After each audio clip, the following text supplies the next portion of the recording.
Hi students, welcome to another video of Smartly Learn. In this video, we are going to talk about splitting the middle term. This is one of the most common methods that is used to find the factors of a quadratic equation.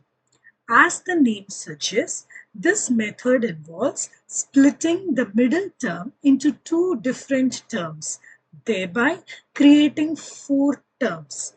So let us see how the method works directly. Please work along with me to solve so that you get a good hands-on practice and you can also parallelly verify your answers. So let's start with a simple quadratic equation x squared plus 4x plus 3. So as we see, it has three terms and I'm going to break the middle term 4x. The rule to break the middle term is such that I need to multiply the extreme ends, that is, the coefficient of x squared and the constant term. Here, there are no coefficients for x squared, which means I treat this as 1. So the product that I'm looking at is 1 into 3.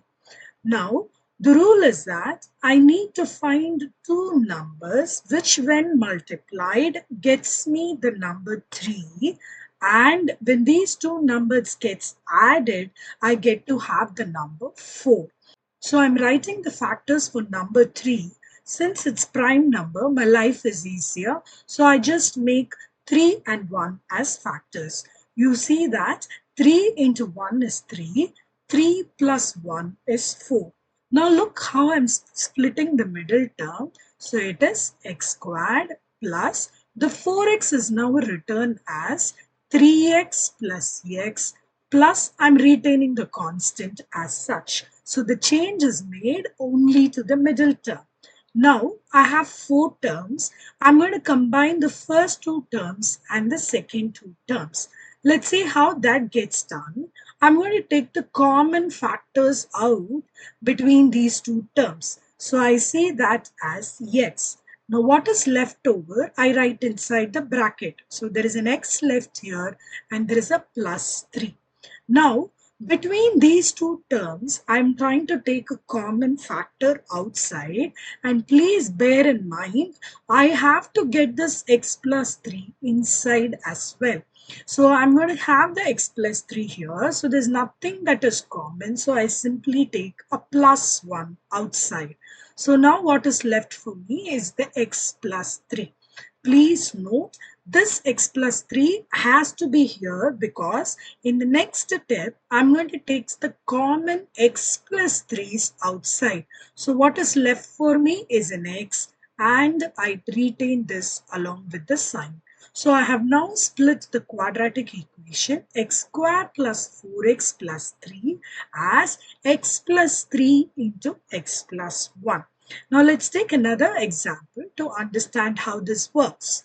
Quadratic equation B, x squared plus 5x plus 6. Now we know I have to multiply the coefficient of x squared with the constant. There is no coefficient here. Assume that to be 1. So 1 into x squared is 6 is 6. So I'm going to draw a factor tree for 6.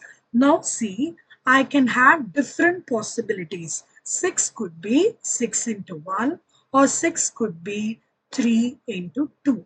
Now, any of these two will fetch me the product, but I have a condition that the factors when I add should fetch me a 5x, which means this tree is working for me and not this one. So now I'm going to split the middle term as x squared plus 3x plus 2x plus 6.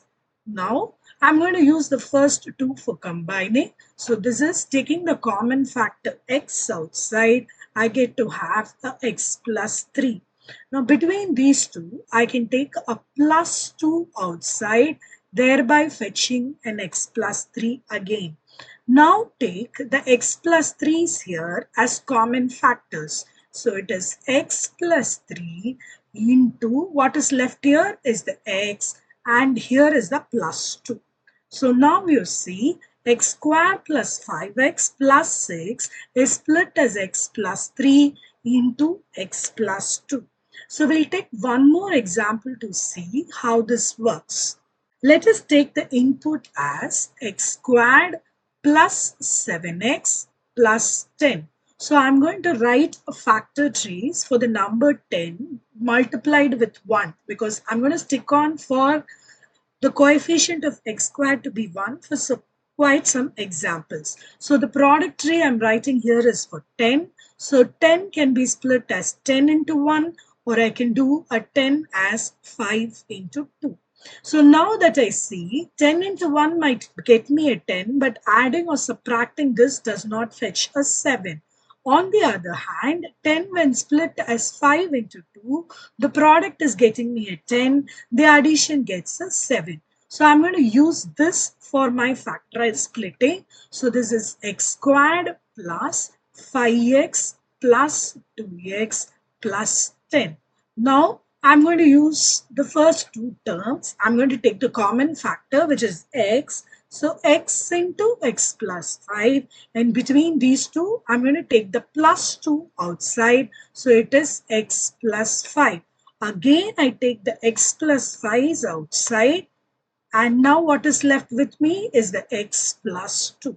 So the input x squared plus 7x plus 10 is now split as x plus 5 into x plus 2. In the next video also, we'll continue to see about splitting the middle term. Please extend your support to me by subscribing to my channel Smartly Learn. You can also reach out to me through my website www.smartlylearn.in for more practice worksheets. Thank you. See you in the next video. Bye.